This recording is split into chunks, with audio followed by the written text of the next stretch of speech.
I remember people often said that we move to first person because it's easier, because we don't see player character. Which is insane. If you would see the graphs that we had in Witcher and the graphs that we have in Cyberpunk, they are 10 times bigger. Hi, I'm Michael, and welcome to Story Mode, the channel where we explore the storytelling power of video games. Today we are playing through a couple early missions of Cyberpunk 2077 and discussing the unique storytelling challenges that come with doing a game in an entirely first-person perspective. I'm joined by part of the Story Mode team, Alex Calleros. Hello. And on the controller is Wyatt Strain. Hello. And we're excited to have senior cinematic designer Pavel Ohatsky and narrative director Igor Zharzhinsky. Guys, welcome to the show. Hello. Hello. How was the names? Were they okay? It wasn't too bad? Really good. Solid 5 out of 7. It's great. Okay, I will take that. I will take that for sure. Okay, so I'm really excited to talk to you guys about all the things we're going to get into, because I remember booting up Cyberpunk. I'd cleared my schedule. I had so much fun going through the whole story, and going into the game, I was a little concerned because I hadn't played that many first-person RPGs. I'd mostly done like the third-person thing, so I was very curious about what that experience was going to look like and how all those storytelling moments were going to be done.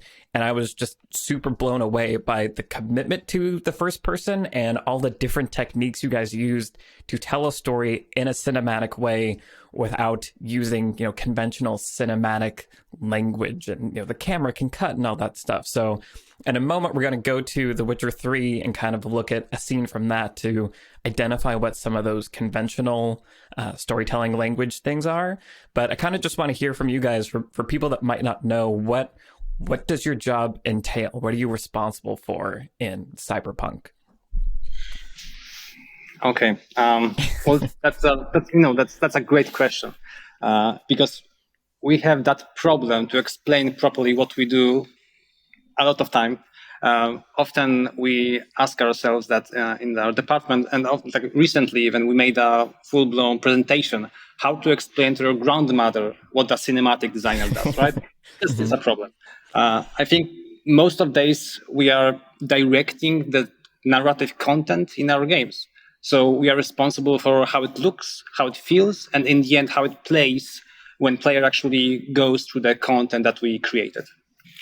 From my perspective, it's often about just putting stuff together. So basically what the director does in the movies, with this exception that here you also implement it and take the interactivity into account, the gameplay elements, and so on. So it's about you have different departments working together: environment, VFX, audio, quest, story, and so on. As a cinematic designer, you're kind of in the middle of it and try to make all the elements fit into each other. So the scene is sad and suddenly you don't have a happy music playing or something. It's a simple example, but most of the time it's just about connecting things together. Yeah. Awesome. Cool. Okay. Well, yeah. So we're going to look at a scene from The Witcher 3. And can you kind of, as we're watching it, name some of the tools that are used in that kind of, cinematic storytelling that had to be changed or rethought for Cyberpunk? But so why did you want to start up Witcher 3? And yeah, you guys sort of explain what's going on storytelling wise in this scene. Cool. Actually, it's the scene I did, I remember. With The Witcher, I think also because it's our third game in the similar formula, and based also on many similar games done at the time, we have a pretty clear distinction between gameplay and the story beats, let's say. It's not 0-1, of course, and it blends on different levels, but basically you explore, you run, you fight, you click some things, and then when we want to tell you a story, then we go into this cinematic mode. And in this way, it's a pretty classical cinematic storytelling. So you have the camera shots that show you only what we want to show you at any given moment. So camera goes here, camera cuts back, and so on. There's an edit, of course, we stage characters around the scene, but like together with the edits, we can teleport them. And actually, if you looked at any of those scenes in The Witcher from like static external camera, you would see just characters like popping between like different places in the scene all the time. But from the player perspective, they cannot really see it in the camera itself because it's just like, some blurry background, for example, or something. And for us, it gives us like the creative freedom, let's say, to make a perfect composition with the background and so on. Players usually don't see that the characters moved like by 2 meters somewhere because also sometimes there are no direct points of reference.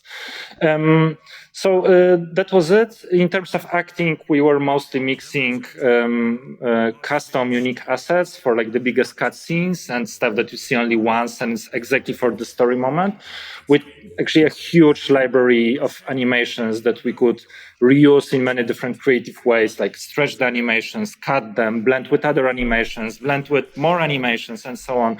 And you would be surprised, like there are moments in the game where Witcher is like reaching for something and holding it and passing it into someone, but actually we put it together from the animation of drinking played only on a hand and the animation of turning on the upper body and something. And in the end, in the camera, it kind of looks like he's really doing this.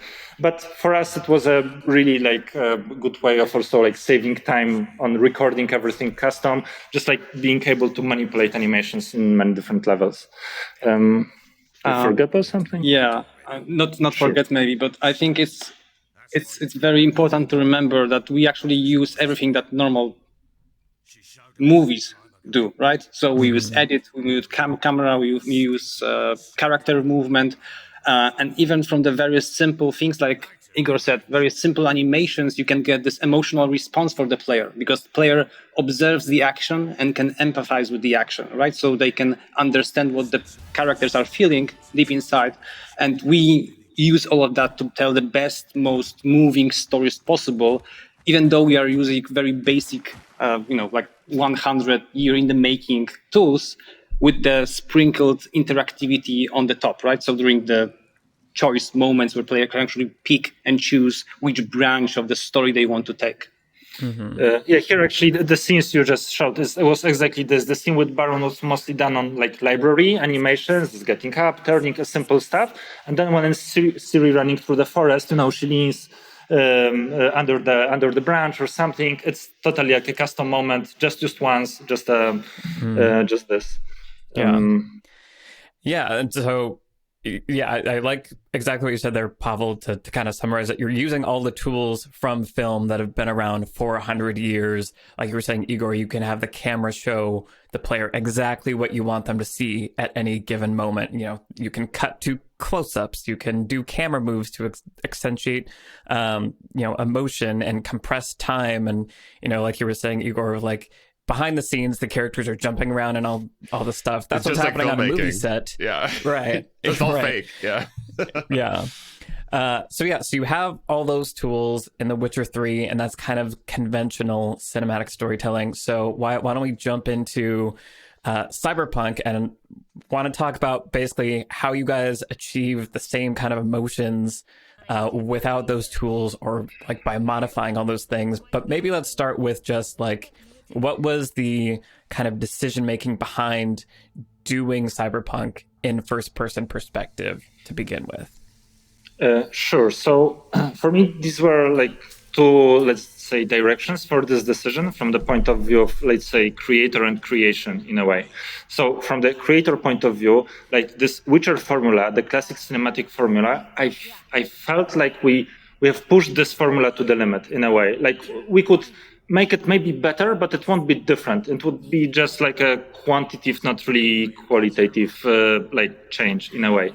So I think as a studio, it was good for us to just, try something new, do something else, like develop, try to, do something for the first time instead of staying in the same formula. But this is actually less important. I think the more important is always like you try to match the form with the function in a way. And Cyberpunk, and actually, can we spoil the game a little bit? Like, we won't be playing Quest, but just a little bit of spoilers. It's fine. I'm fine with that. Yeah. Yeah. Right. So at the first big turning point of the game, like it turns out that not only you are dying and you will die soon, but also you have this other person in your head. And both of those experiences, let's say the experience of like your body decaying somewhat and like, you know, the mortality of the body you are trapped inside, as well as the super subjective thing of like seeing the other person in your head. It's something that is so subjective that FPP felt like the right choice to tell a very, very subjective story. In addition, I think there's like a trope that works with cyberpunk of like body as this mortal prison and technology as a way to like, you know, free yourself or somehow ascend from, you know, this body. And this also works like for the game. And now, if you would have FPP that would be mixed with third-person scenes, it kind of doesn't really give you this feeling of like imprisonment in a way that you cannot really get out of it. It's like, yeah, you are trapped in his body, dying and so on, but here is like an external point of view, actually, of someone else, like the third-person scene. It would work like this. It's, yeah, there's V outside and maybe she sees this other character, but who am I then as a camera? Like from what perspective am I watching this? And so on. So it felt like a really right choice for this exact story. Yeah, that would be, I think, my explanation. Because at the end of the day, we want to tell the best stories, right? And often we pick the tools based on the stories we want to tell. So like Igor said, we want to tell this very subjective story about who the person that we are playing is in the end. We can define them at the very beginning of the game somewhat, but we have still a very particular story to tell, and we felt that this is the best way to actually approach it, right? To have this amount of interactivity, not only in the world, but also from the presentation standpoint. Because at the end of the day, when you actually have something very close to the camera, you can see it best. You can experience the best possible version of this small, intimate story. So I would like to note a while second ago was actually talking with Jenkins, and I would like to note that Jenkins' head was modeled after Igor's, so you actually have the same character. No, the Jenkins scenes are only ahead of us. That was on the call. It was on the call, Wyatt. You're going to go talk to him in real life in a minute. Yeah, because we had a holo call with you. Oh, there was Jenkins. Yeah. So, you know, intimate story, and as you can see, like the closeness of the perspective helps here, right? Mm-hmm. Well, you know, I was thinking about, we were watching Witcher 3, you know, all those techniques are so familiar to Michael and I as people with a film background. You know, it's a dolly shot. Here's this shot, reverse shot over the shoulder. And this strikes me as the language of virtual reality. This is you guys are committing almost to a thing that is only possible in that virtual first person perspective space. So you're kind of contributing in a way to like potentially a future cinematic language that we're going to be exploring as virtual reality becomes more and more you know, a universal kind of way to tell stories. Well, you touched upon gigantic subject, that's for sure. We could probably talk about an hour only about this, because I agree with you. We are somewhere in the middle of this, you know, fully VR experience and this classical cinematic experience, right? Because we actually are kind of in the between of them.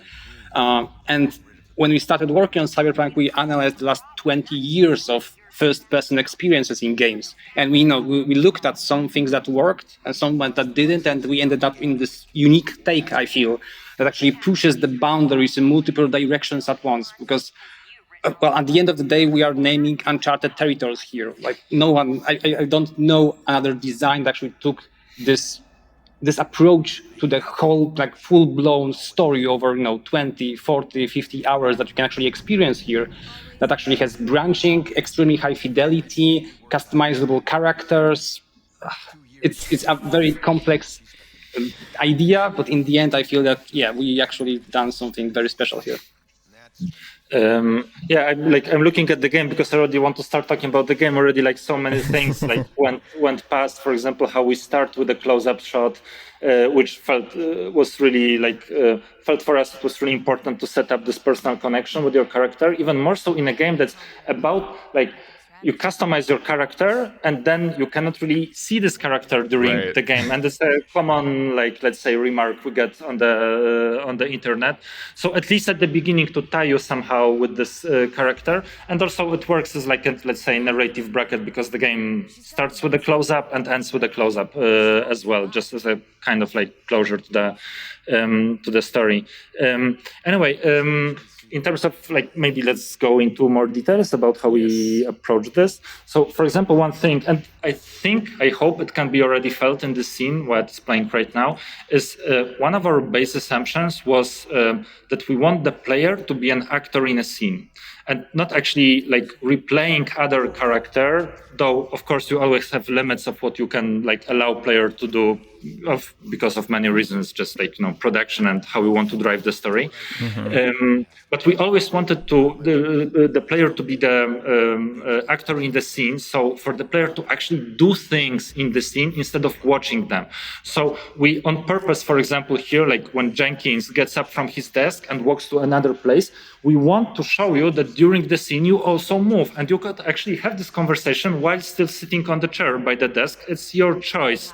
And like you can express yourself, be this, you know, like obedient person sitting on a chair, yes, boss, something, or like walk with him and try to maybe be more of a partner and so on. Of course, everybody always walks with him because it's the most attractive content, let's say. So this was one thing. And second, we always wanted to give players as much freedom as possible at any given moment. Like we're always asking ourselves, okay, can we give player more freedom in this moment that we are giving him right now? And of course, you cannot always do this because sometimes you have a very precise information that you need to focus players' attention on for them to not get distracted. If the player gets distracted, by the way, he blames the game for like not giving him the information well enough, instead of like being, oh yeah, maybe I should have been more, you know, careful back then. No, it doesn't work this way. So sometimes on purpose we make characters like sit somewhere or, you know, like lean on something to just focus you on other character talking to you. But even then we want to like give you still the the freedom of camera movement back there. Even the scenes like here, for example, with this assistant that you just like went past him, for example, it's not a super important scene from our perspective, like it's a fluff. So basically we can provide you more freedom here. It's up to you. Want to talk with him, you want to like rotate and stand behind him and him rotates to you. It doesn't really matter if he's rotated or not because the background is not that important. If though it would be a main story NPC with something really, really important to tell you, we would probably, I don't know, he would catch you, for example, or he would be like, come on, let's stay here for a little moment. I need to tell you something more and so on. So just the player, we know that he's focused on like what we are presenting at any given moment. So we are often talking about about noise and signal, about this idea that we need to always understand what's the most important information we want to convey to the player, right? What's the actual thing that we want the player to experience, to feel, to understand after the scene actually happened. And we have multiple ways to guide the player throughout this experience. Like Igor said, people sitting down, people walking away, player being in a closed space, player entering AV, like in this case, right? All of those are actually the tools that we can use during the whole game and that blend the narration and gameplay in a way that's hopefully seamless. And I think in this case, for most of the time, we actually succeeded in that. And you enjoy and, you know, and you play throughout the experience, but there's never actually a cut between the narration part and the gameplay part. Like we watched, like we saw in the Witcher fragment, there is a clear separation between one and the other, right? Mm-hmm. And in this game, in this very particular game, there is none. We wanted to push this amount of freedom we can give the player as much as possible while still delivering a very particular story that we want to tell. Because at the very end of the day, we are storytellers, right? We want to deliver this story, this emotional, gut-punching thing that we want to create and want the player to experience. Yeah. Yeah. Well, so yeah, I feel like there's so much in there, and so it sounds like you guys you're kind of talking about a way of controlling or suggesting like player attention, where like in some moments where it's less critical, they have more freedom. So if they miss it, it's fine. But in like story critical moments, you are able to like take control to make sure people don't miss it. And also, like you're saying, you know, the seamlessness of moving from gameplay to cinematics. You know, I think I remember early on, Pavel, you and I were like chatting on Twitter, and there was a conversation about cinematics, and I was like, wait, are there cinematics in this game? Because it doesn't feel like the conventional like idea of cinematics. And so I think you guys definitely achieved that, because my brain had to like process that of like, oh right, like these count as cinematics because it's storytelling, but it is so seamless in that first person perspective where you can be running around the office and now you're in this car, you know, the flying car, AV, right? Yeah. AV, yeah. Getting this awesome tour, and it is so seamless. I just think that's a really impressive thing. And I feel like the car mechanics is one of the things that stood out to me as an example of sometimes when you're like getting a mission from someone, you go and you sit in the car and then you can't move around, so you're sort of forced to listen to that player in a way that still feels immersive and true to the world. So yeah, were there some other techniques you guys used to draw player attention when you needed to? Well, there are like so many, and we could like even stop, I don't know, at the next scene and we can talk about this. I mean, some of them are more complex, sometimes less, but one maybe remark at this point, which I think was like an interesting discovery during the making of the game. Like at the beginning, this whole like solo FPP idea all throughout the game, like many people at the studio didn't really buy it or didn't really get it, or were like, but how are you going to tell this moment or this moment? Like, how is it possible? Of course you need that, like do a close-up, you know, cut in or something. Actually we were pretty concerned with like, okay, we give players freedom, so they will just like in the middle of our important scene, they will turn around and walk away and like, what with my story and so on. And actually it turns out that for 98% of players, people just want to play the game. It's a very like a simple maybe thought, but it's crucial for us. So people usually, they want the most attractive content you can provide them with. If they have like this super attractive NPC saying cool stuff and moving, animating, and like trying to, you know, relate to them and so on, like why would they choose looking at the sidewalk or like walking away at this given moment? And like at the beginning, we were thinking, oh, we'll need to secure all this stuff with like all those fancy systems and so on. And then when you like watch playthroughs on YouTube, people play exactly the way we want them to play, even though they could break the game just by like walking away at so many different occasions. Maybe not in the prologue, actually here where Wyatt is, for example, this is opening of the game. We didn't want the players to leave to like visit the whole city. So here you're in a series of like limited spaces. But when you get to the main story, you have this, I don't know, NPC, you meet, I don't know, Panam somewhere, and like in the middle of the conversation, you could just like turn around and walk away and go back after 2 months and just, I don't know, like pick up on the conversation. But turns out almost no one does it ever. So actually we could allow ourselves to like provide more freedom, knowing that people won't take it anyway, but like the feeling will be there, oh, I could do this, this is so cool, but you won't, right? Because here's the, you know, attractive NPC talking to you. I think it's important what you, Michael, said before about the seamlessness of the whole experience, because for me, just like a good edit in a movie is basically invisible to the player, I feel the way that we deliver those important and less important story beats should be invisible to the player in the same way. They should not even understand that, oh, this is something a bit more, you know, bit better, a bit more, have more fidelity inside, right? And this part is actually less important, but the experience should still be very much the same for the player in the end. And I feel, again, that it's something that Cyberpunk does pretty well. So I don't know if you want to talk about this right now, but we basically divided the whole narration into very specific parts where we decide, okay, this is the part where the player needs to have a lot of freedom, and this is the part where actually the freedom that we want to deliver the most punchy amount of narration possible, right? So we call them tiers. So we have tiers through 1 to 5, and the first one is fully gameplay. The 5th is basically fully cutscene, and right now we are straight in the middle. So this is the 3rd tier where players actually sitting down and we have very limited control over camera, but this allows us to deliver specific content.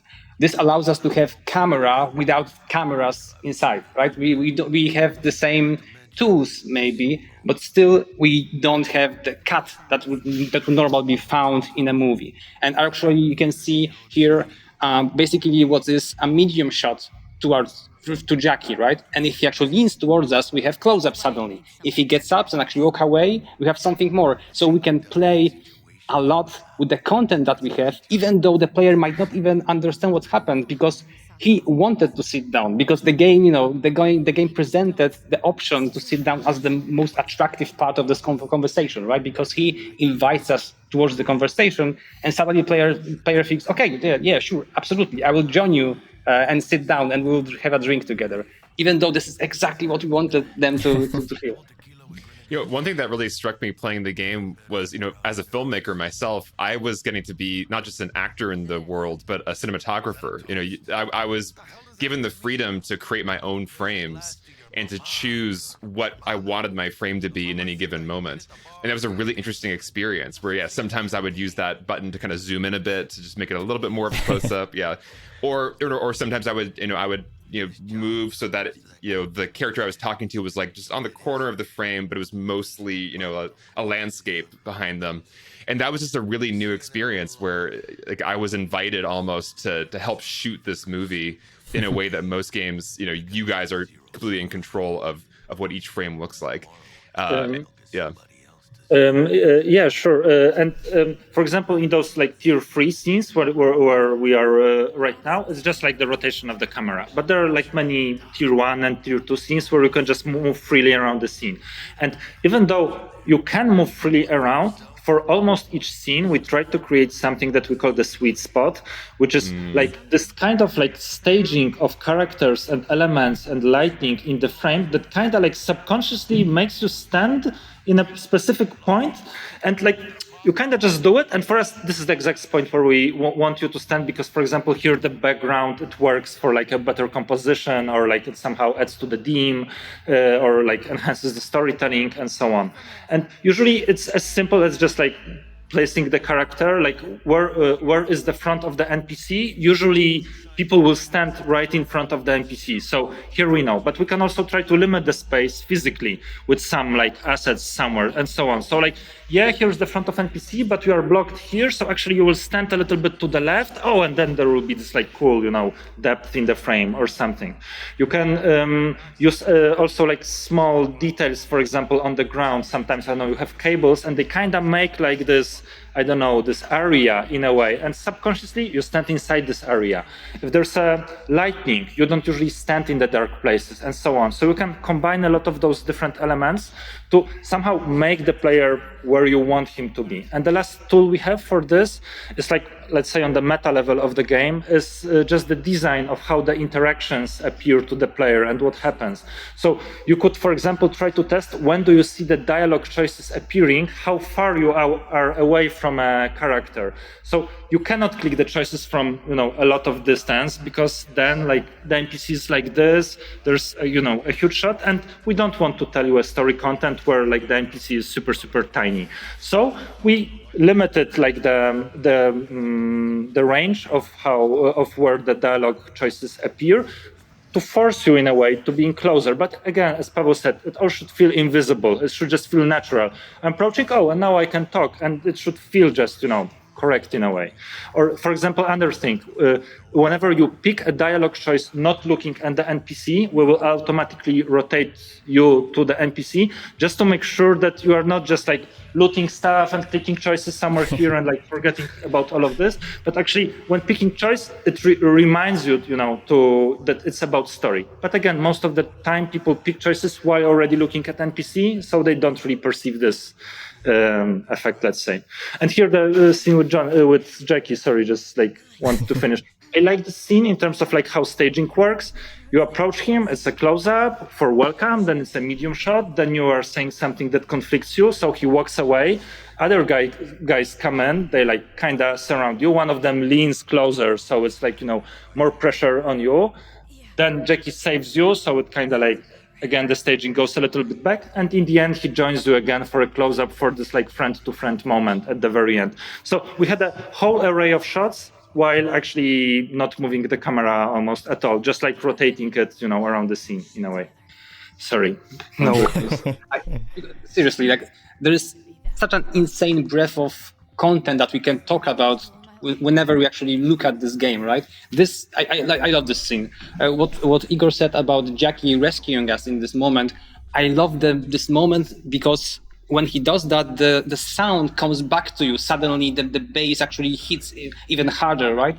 And this all happens only because we as cinematic designers are constantly working with other teams. So, for example, in this case, the audio and music, designers and composers actually were working with us to deliver the best possible version of this moment to the player, right? Because this does not happen in a vacuum. Like all this content basically exists within the whole game, and the whole game is created by a lot of people. And on one hand, you can say cinematic designers are actually creating the tool sets that we can use in those scenes, but on the other hand, we all work with other people and we deliver, something very, very fun at the end of it. All right, on to the half-year montage, Yes. after which I think we're able to cut one of the most controversial moments in the game, let's say. A lot of concerns on the internet that it should have been playable and so on. We always thought about the sequence as such, and we always wanted to speed up the story, let's say, a little bit to what's really crucial for it. And for example, from my perspective, if we really spent those 6 months here with Jackie, like from the screenplay structure point of view, let's say, you are in like the first act and actually before even the turning point and so on. So it will be just like stretching it for super long. And here the actual action starts, and it starts once at the end of the heist, when you get the chip with Johnny Silverhand in your head. So expanding the game on this part, it doesn't really work for what we want to tell you later. And it's the story about this personal relationship with Johnny, those other characters, and so on. And just doing gigs with Jackie around the city, sure, it's cool, but it's a very open world formula without particular goal for the character or particular conflict. I'm just this guy trying, to earn some money, but there's no real tension to it. Once you start dying and the cyber terrorist from the past is, in your head, this is where the tension arises, I think. Right. Yeah, to me, this is the old world. In a classic hero's journey 3-act structure, this is just establishing what the old world is, and the story really gets going when you leave the old world, and that's the Johnny Silverhand, relic. Right. Story. And you do get to play some missions with Jackie before all that and build up that relationship. And so we've finished the kind of the corpo intro, and now we are going to jump to the heist. So this is sort of at the end of this kind of prologue intro. It's all building up to this heist mission, which was super fun. I love heists, and so I really enjoyed getting to play through a heist. And there's all these ebbs and flows to it, and we'll take a look at that. But so one of the things you guys were just saying that I think is really interesting is, how you're using essentially character blocking, right? Like the movement of the actors in a scene to create different camera, a close-up or a medium shot. So those effects, but also the way in theater you use blocking, where, you go to see a movie or a play, and the movement of the characters when they walk away from each other or towards each other, face the audience, face away, all of that has an emotional significance to it. And so it's this kind of weird hybrid of theatrical play blocking, but with a camera that still has to be interacted with. And yeah, I'm just curious, what was that? How was it getting your minds around that and discovering those techniques of using character movement to guide a player? Emotional experience. At some level, I think it's the same as in classic filmmaking, let's say. So basically, if you reduce it a lot, it's guiding viewer's eye around the screen while providing him with different information in a given span of time. So basically, structuring the flow of information through time by perceived with eyes mostly, of course, audio as well.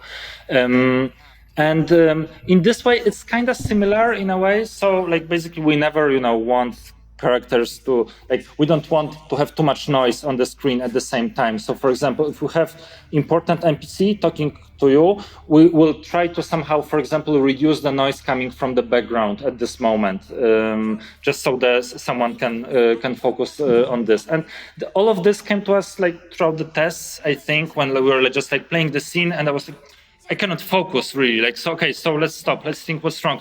There's just too much noise in the background, and my eye constantly keeps getting away from, like the face to something that's happening there. So maybe let's turn off the traffic. Maybe let's change the ratio of lighting. Maybe let's rotate the scene a little bit and like rotate those chairs and so on, so that like it's more, subdued and so on. So basically just constantly judging, like, are you distracted or are you perceiving what you should be perceiving? And of course, like, we are our own worst judges, I think, but also like watching other people play, getting feedback from around the studio, and so on. Here, for example, we have this case of staging, exactly. So we have Jackie, he's like on one hand, facing towards you, and like with 90-degree staging with the receptionist, like where else could you stand possibly? So sure, you have freedom of movement, and also you have interaction right here with this huge glowing hand. So you could stand behind Jackie, but like this will be the less attractive content. So people want to see faces, they want to see emotions, and so on. And almost everyone stands here. And then we can force you, like in a way, force you. You won't know it, but we will force you. Just by, for example, putting this interaction that progresses the quest in a very particular spot, like here and only here you can press the hand. In the end, you'll have to end up at this point. I mean, we are hardwired towards empathy, right? We want the connection between people. We want the interaction between them. So a lot of our work is about characters. It's about those tiny interactions, reactions, and everything that goes into conversation between people. And I feel that we have insane amount of experience from Witcher. So approaching this project was a tiny bit easier because of that, because we knew at least that part of the experience, even though everything except that was actually completely different, right? And it was extremely complicated. So I think it's interesting because I remember people often said that we move to first person because it's easier, because we don't see player character, which is insane. Like if you would see the amount of complexity that first person and interactivity and real time, because you don't even have this kind of weird pause when you pick choices, like not really here, right? Like the world around you does stuff still. If you would see the graphs that we had in Witcher and the graphs that we have in Cyberpunk, they are 10 times bigger, right? And it's insane if you think about how much work do you need actually to do to make this one simple scene work in a way that's satisfying towards the player. Yeah, and some of the stuff is totally invisible. For example, this case right here, it's a super simple thing. You go with Jackie, and there's like an option to go into the restaurant and maybe talk with some NPCs out there. But there's also Jackie, and you have the heist to do. So suddenly there's like this super simple bit, and we need to think, okay, so what if the player decides to stay in the restaurant? What does Jackie do? What if the player decides to go to the elevator immediately and ignores Jackie, and so on? Okay, so if the player stands and talks with the receptionist, should Jackie walk away or like wait by the restaurant? Okay, it's simpler, so let's leave him waiting by the restaurant. And we tried it. And player goes into restaurant, and Jackie is just standing there with the suitcase, and it makes him look silly in a way. Like he has he doesn't have life on his own. He's just like there just to wait for the player, and so on. And we always want the characters to be believable. So in this case, Jackie's like, I'm not gonna wait for you. I'll just go upstairs and come join me when you have to. And then he goes. But what if player jumps into the elevator at the very last moment? Because the game already thinks that the player stayed in the restaurant. So you need to secure all those situations. And from the player perspective, each of those variants needs to be believable, well-paced, well-acted, needs to make sense, and so on. And there's 1,000 moments which, from the player perspective, it just felt right in the space.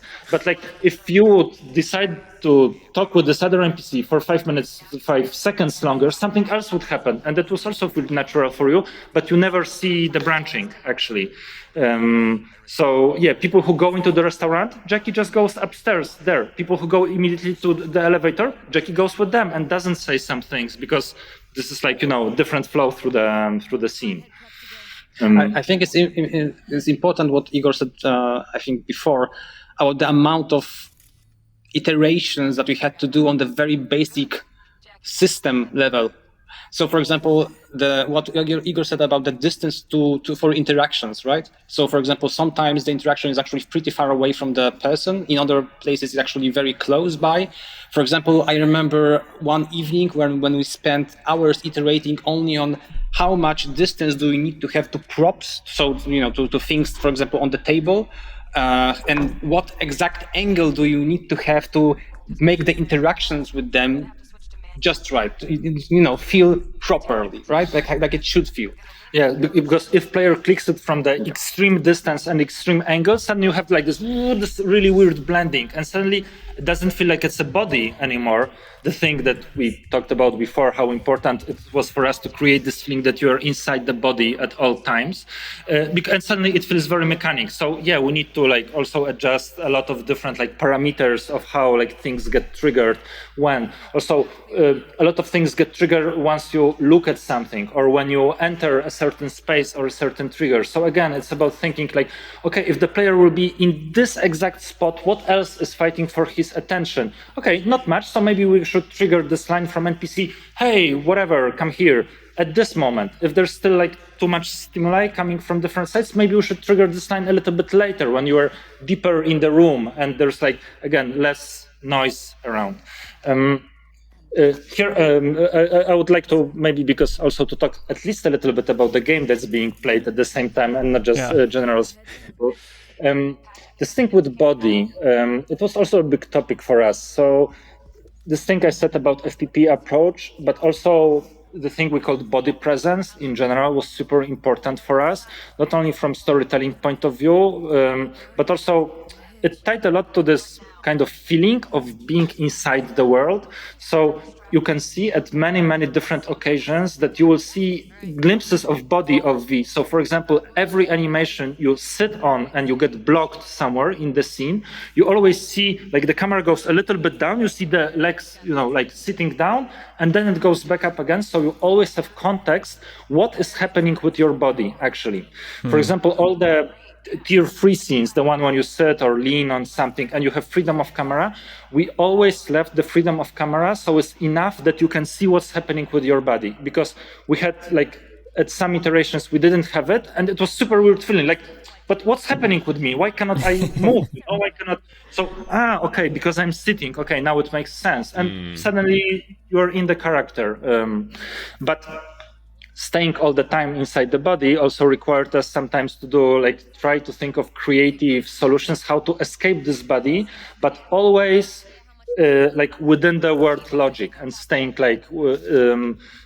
inside the world of cyberpunk and the way the technology works and so on. Here is, for example, one of those cases where you move the spider bot around different rooms and you use cameras. So actually you're not inside your body right now. You have different perspectives. Suddenly we added in a way, but still it makes sense. It's not an arbitrary meta choice from the level of creator. It's all justified by the way the world does. The brain dances is the same thing. We have these sequences where you play as Johnny, but again, it kind of happens in V's head. Actually, it's like reliving the memories, and part of it is actually it's really based in scrolling through the memories, let's say. So, okay, you change your body; it's a different perspective now, but still, it makes sense. I think it's important to note that having a body inside a game is not really an obvious choice, because it adds insane amount of complexity and straight up problems when you think about this. Because at the end of the day, you are not this floating camera that just happens to be somewhere. You actually have the body that has to, fit in this space, have to actually move through this space, right? I think one of the amazing tricks that we use maybe is something that's pretty rare. So basically we have a parallax on the camera. So when you actually sit down and you rotate the camera, this is not like this turret section that only rotates the camera from the same spot.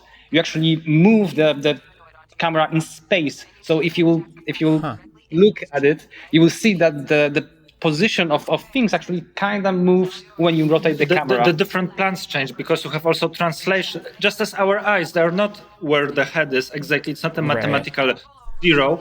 And in most of the previous games, actually, when you look at it, when you rotate in this exact mathematical spot. So the background, it feels flat because the elements don't move in the parallax. In our game, when you rotate the head, even sitting in place, the different plans will change their own relationships, because we had this. And even setting like this this arc for the parallax. So how does the camera move? So does it move like this, or does it move like this, or does it move like this, and so on? Was like a challenge on its own when it felt right in a way. It's like super. So I think it's amazing to hear about, because you feel all this when you're playing it, but you don't consciously understand why you feel that way. Right? Yeah. Exactly. Right. Invisible. And like just the same way as with Witcher, basically all the content in Cyberpunk is completely custom made. It's hand created, right? So in Witcher we had like 4 to 5 designers. For Cyberpunk right now we have 18, and the amount of complexity and work you have to actually make this work is just crazy. But I think we are just tiny bit crazy here, because we're doing something like this, right? So full-blown FPP all the way, with body presence, with shadows, with interactions on everything. So you never actually teleport somewhere, with crazy amount of continuity between the action, because if we do have edits, they are in very particular places in the story, but normally you have this linear, super high fidelity narration. And at the same time, you have things like, for example, skipping scenes, which is in-world and does not fade into some other place in the story. You just basically watch a speed-up version of the same events, which in itself is actually a full-blown technology that we have to design, invent, prototype. People had to make this. It's crazy. I love it. Don't get me wrong. I love it. But you did not make it easy for yourselves. Yeah. No, don't. I don't know what's going on, but we always try to make this the most crazy fun stuff that we can at the end, right? Like Pavel mentioned this before, like it was a crazy more effort, and the fact that you have this continuity, actually continuity is the most expensive thing you have. So when you, in this classic cinematic language, you jump to a close-up, so in this moment the only thing you have to animate and care about is this close-up and this one character right here. If you have like this full, let's say, like camera control in a wide shot as well, and sometimes right now it's only Jackie, but we have scenes with 3, 4, 5 characters and so on, and you need to manage all them. You cannot just despawn someone from the scene when the player is looking to the left. Actually, we do it with Johnny, but let's say he has a special place in your head, so you will see that Johnny always disappears when you stop looking at him. Like you turn around, you turn back, he's gone.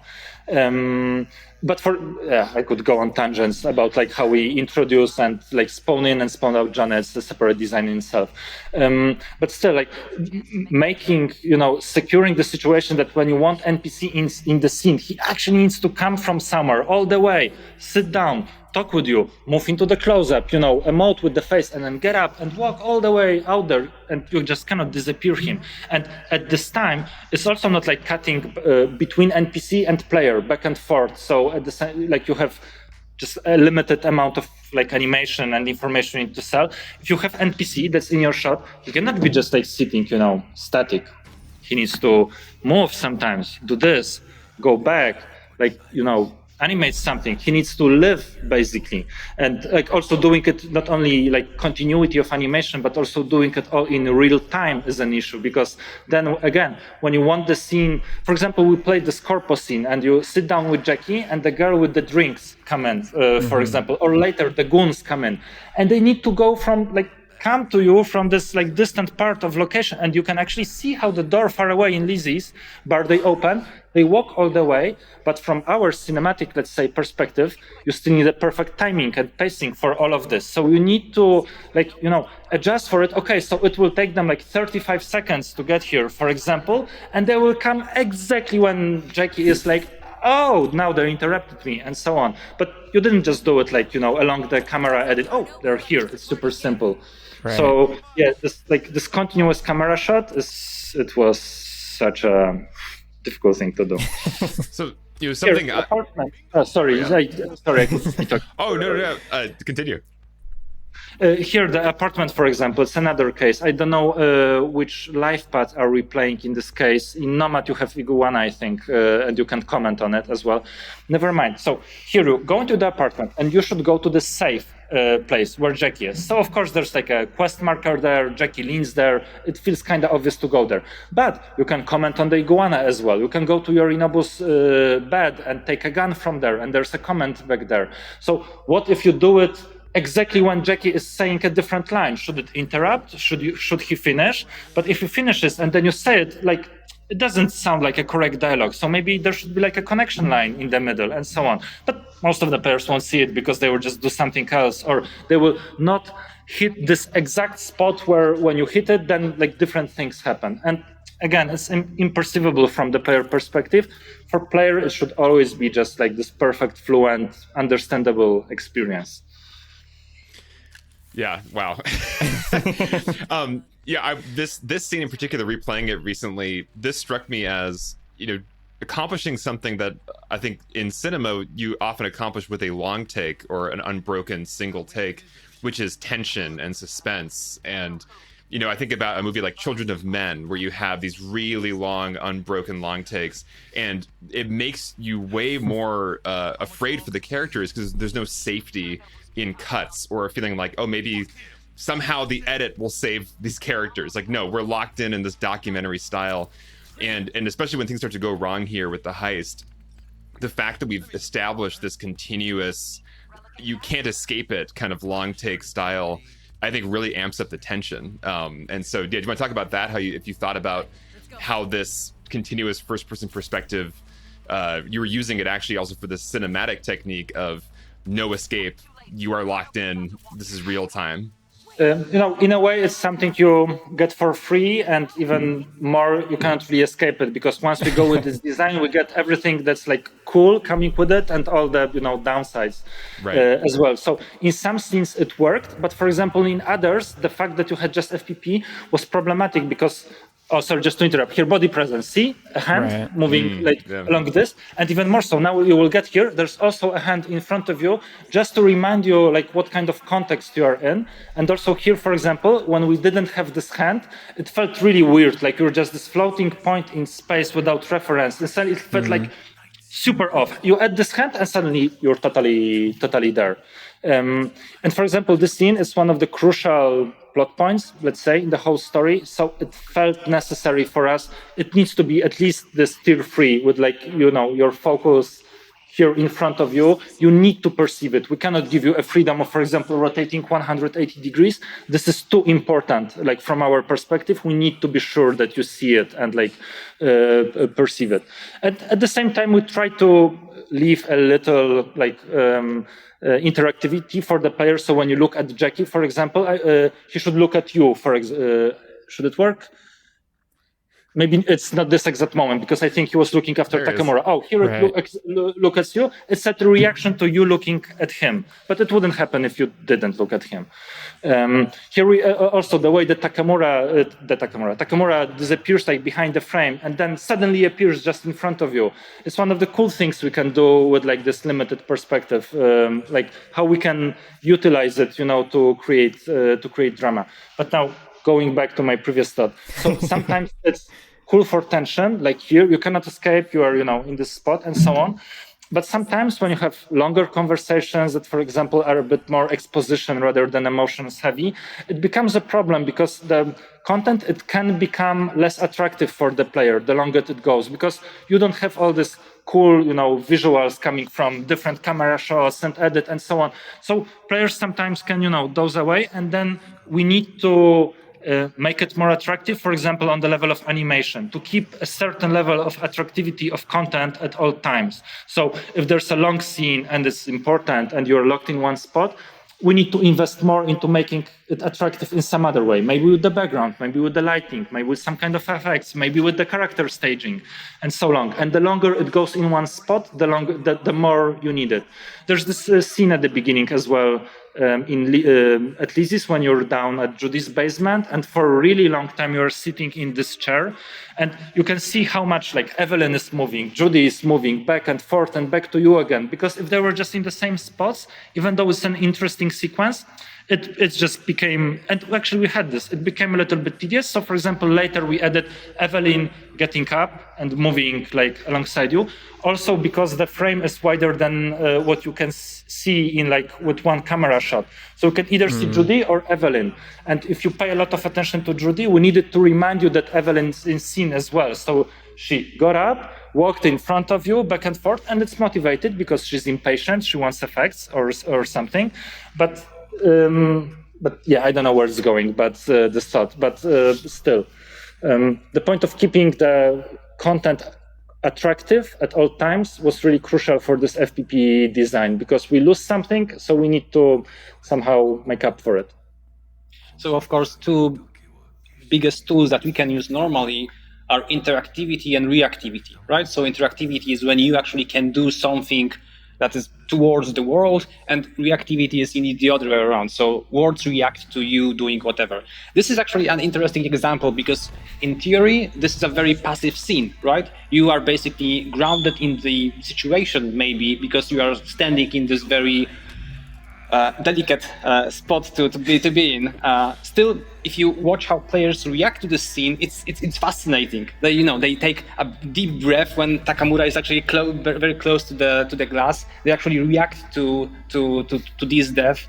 I think when it works really, really well. And this is something I wanted to touch on because we discovered, I guess, that immersion multiplies everything. So if you have a great content in front of the player, then they actually are extremely engaged. If you actually give them something to do, something very fun, engaging, interesting, they stay engaged with the game and they are very much inside the experience. On the other hand, when you don't have that, again, immersion multiplies everything. So we can have very big problems if something just does not play well, right? Because at the end of the day, it's a game. We need to be able to play this game, and even in this particular moment, this amount of interactivity, so player actually can move the camera and frame the action how they want to frame it, is important. It actually works well enough so the player is still inside this game. They believe in what's happening. They feel it, right? They actually are actor inside this whole experience, not only an observer that goes from this God eyes view, watching as the ants move. No, they actually are in the middle of it. They act as the player character, not the other way around. For example, for this to work, you need though to put the player in this cool perspective, which is attractive. For example, I remember that the first iterations of the scene, we were watching the whole thing with the murder from a mezzanine. That's how we call it, like this, semi-floor, let's say, through some through something, and they were really far away, and the scene didn't work because it's really long, it goes for 4 minutes, I think, and when the characters are small and out there and you are forced to watch it, it suddenly became a really dull experience. So we needed to invent something to bring you as close to the action as possible, and hence the Venetian mirror idea. And it was exactly cases like those where some people in the studio were like, no way FPP can work, because how can you do it? But then it turns out you can get really creative with points of view on different things. And also, as long as actually the content and story is creative, also players can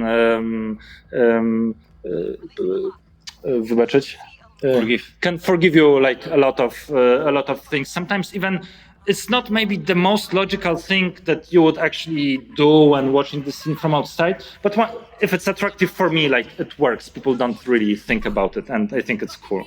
Yeah. I mean, I remember this scene being a big deal in my brain the first time I was playing it. I was really into it. I was really enjoying it. But when that scene happened, I think that's when I started to fully appreciate how all these things were coming together to create this experience of feeling trapped, feeling like I can't move, I can't make a sound. I'm in here with Jackie, I very much feel that presence. And then also appreciating, like you were saying, Alex, the kind of long takeness of this. It is this long scene where a lot happens. People come in and out. It's an emotional scene. Somebody dies. all of that happening in an unbroken way where the performances have to like flow all together. There's no cuts, there's no cheating. Yeah, I just feel like that was the first like flashy moment for me of like, oh wow, this is like what you are in store for if you keep playing this game. And I just really, really appreciated all the work it clearly made that it went conscious. into it. Yeah. Right. Like I as a player suddenly became conscious of like, oh, I'm starting to see what's happening here. This is like a true first person experience in a way that I don't think I've had before. And that scene, yeah, it was like a crystallization moment of this is what's possible when you commit to this unbroken experience. Cool. Though I think it wasn't super intuitive for everyone. For example, what's interesting, I watched a ton of playthroughs. Like I love to watch how people play the game and also like learn from it. Like what could we improve better next time? And for example, in the Sim with Saburo, I saw plenty of playthroughs where people like they squeeze inside, the camera is like centered shot, and they leave it like this throughout the rest of the scene. They don't like touch the button. Sometimes they like maybe touch the the stick a little bit, so like it's rephrased, but they don't really follow the action and so on. So I feel that actually I don't know how I feel about it. It's just that this wasn't super intuitive for everyone from the start, and this like going inside it was like inside the body and like really paying attention to things. I think people were still used that once like something triggers, usually you put the pad away and just like the game happens. While in some scenes on purpose we staged them so you had to move the camera because we wanted to engage you. But then I watched the playthroughs where characters just walk out of frame. Yeah, that's it. Then they talk, from like off screen, and I'm like, rotate the camera, please. Like it's obvious, just push the stick. But no, it just finishes like this, and well, yeah, there's those elements of this design which I really like what we've done that are not obvious at the first glance, right? For example, the fact that you can actually stay quiet during time choices. Like, did you know about that? I mean, it's actually an option that we support, I think, all the time, like every always, time, right? Yeah. But people are triggered by the idea that, hey, I have time actually going down, so I have to pick something, right? No, you are the actor. If you don't want to say anything, well, don't say anything.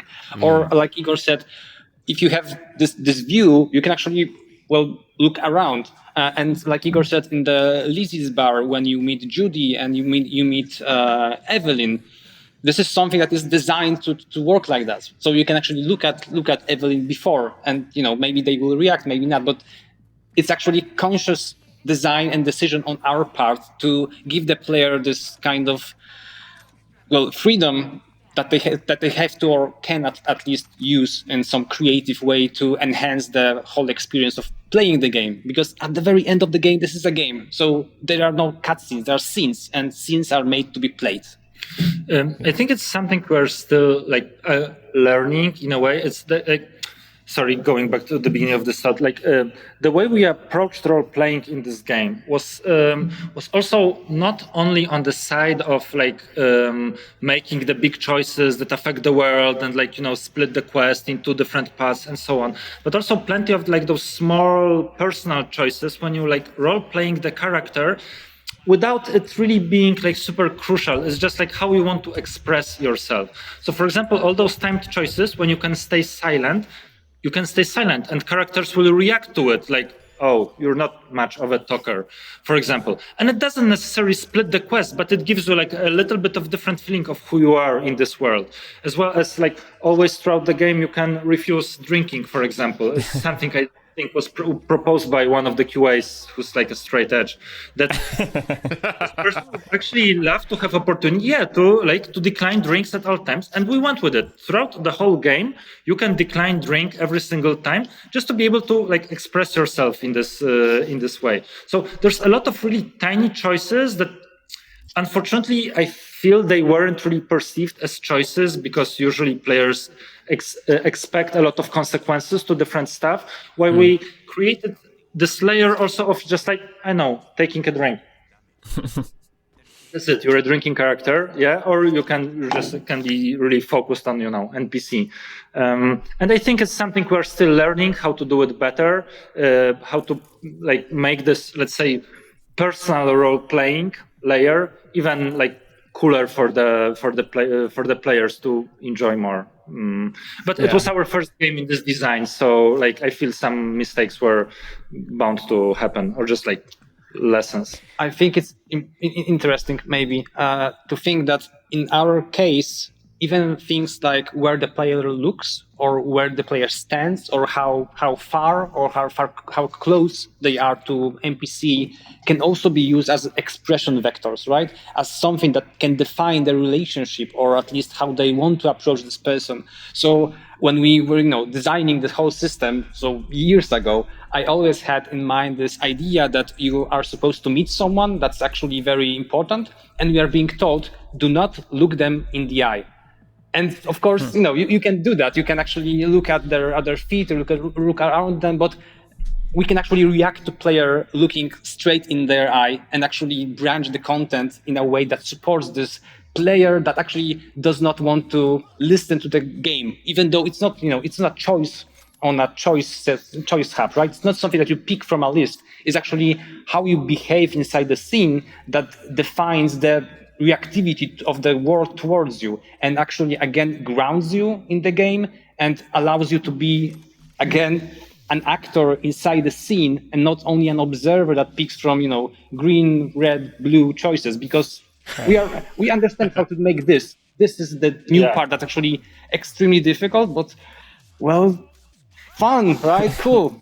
This is exactly what you mentioned on a few other occasions. It's like this Jackie by the restaurant and so on. Like, it's the choices you make just by like waiting a little bit longer or looking in a particular direction or entering particular space. It's not one of those like listed choices people usually perceive, oh, there are no choices in this game. Because the game, like usually we try to make it so it adjusts to your behavior in a way that's totally invisible for you. And for you, it's like, it's linear. Like, there are no choices. No, actually, if you went with him, you would have a different branch. You just didn't perceive it as a choice. You just did it in a way. Right. Yeah, and I think that's like the thing that I really appreciate about this game, and appreciated it the more, like the longer I played, is like all these ways that you are affecting the experience of V and how you're shaping the story in these subtle ways. The drinking thing, like you mentioned, I like that moment. I always am like, do I want to drink? Like presenting that option makes me kind of self-reflect, so it's like a way of almost like drawing the player in and making them think about what's going on. So shout out to the straight edge. But yeah, so as we're wrapping up, and I really love watching Wyatt play through this, and I'm sure it's more stressful to play through gameplay than the cinematics. But to kind of wrap up, like what for you guys is like the biggest takeaway, or one of the biggest takeaways you've had as far as like learning from this experience, something that you're going to take with you in future projects that maybe you didn't know going into this? Clearly you guys learned a lot, it sounds like, and discovered a lot of things, but what's one thing maybe that you're going to take away from this? I have like semi-something. Yeah. But you keep thinking. All right. So, it may sound banal in a way, or something that's like super obvious, in hindsight and so on. But the best effects for all the scenes are the ones you are like emotionally engaged in. And I know it sounds super vague, but once you create the relationship with the NPC, and this NPC feels like a human, these are like all the strongest moments in the game are like on those personal lines, like from my perspective. Like, I kind of like the plot. It's super complicated, I think. And like, it's cool, it's the cyberpunk plot and those heist missions, cyber something. But all the most touching moments and all the things I personally like most about this game is all the personal stuff, like with Panam and Curry, all the moments that are like mostly disconnected from the story and so on. It's someone like, touching you, or like kissing, or just like sitting next to each other, next to the fireplace and so on. All the like with this body presence thing, all the like the touches and connection with other character. And also when you put it on the canvas of this like cyberpunk world where everyone are like, alone in a way, and like everyone are super distant. And suddenly when someone like really pays attention to you, and like you see it in their eyes, and they touch you and something, it becomes something so magical. So for me, I think the biggest takeaway is to never ever forget about those moments of personal connection between NPC and player. Not that just like I do cool stuff with someone and there's this plot and we take down this organization. Is why is it meaningful for me? Why is it meaningful to NPC? This NPC trusts me. I cannot let him down, and so on. And is this personal thing? I would say that would be my takeaway. I know it's like maybe super obvious, like in hindsight, but this is Sometimes the simplest, retrospect, obvious things are the most important lessons that are easy to lose sight of. So I think, that's a great lesson. I think that after working on this game for so many years, and actually after releasing it, and after having this time to actually reflect on it, I understand that this is when you actually make a game from this perspective, it's not really the same race as with other games, if you know what I mean. Like a car is different than the train and bicycle, right? There are stories that you can tell great using the normal classical way of narration, and I think there are very, very fun stories that you can only or best tell using this first person type of narration. And I feel that you can't really make the same game for both, like things don't work the same way in both cases. And we are learning how to approach this type. And it's exciting because it's completely new territory for us. It's something that I think that, we would never did before, that's for sure. But I feel that there's just crazy amount of depth still left on the table and things that we can approach. And we understand now that we have all the tools, right? Because we created designs, we created tools, we created approaches to things, we created whole insanely experienced team that is the best at what they do, right? And right now I feel that we are at this very edge of doing stuff even better and actually creating a game straight up for this specific type of experience, like telling a story that can only be told in this specific way. I think this is unique. I think this is very exciting for me as a designer, as a creator, as a person that loves amazing content. So that's my takeaway, I guess. Yeah, that's awesome. I'm really excited. Just hearing all that, it was a really unique, awesome experience playing through this. I'm excited for what's next, and it's very clear that this is what you guys do when you do it well is completely invisible. So I'm so glad that you guys got to share all of these techniques, and we got a peek behind the curtain of everything that goes into all of this. Pavel, Igor, thank you guys so much for joining us. It's been really great to have you. Super cool. Thanks for this opportunity to be able to talk about this, because it's also first time for us. So we are super stoked to be able to do it. And in the end, a huge shout out to all of our team, because nothing in game dev ever happens by itself or by one person. It's all collective effort. So both to Cinematics, Jurak, and the whole dev team, actually the most talented people in the world, honestly. We love you. Thanks. And thank you for the podcast as well. Awesome. Yeah, our pleasure. Cool. Thank you everybody for watching. This has been our conversation on Cyberpunk 2077, and we will see you in the next video. Bye guys.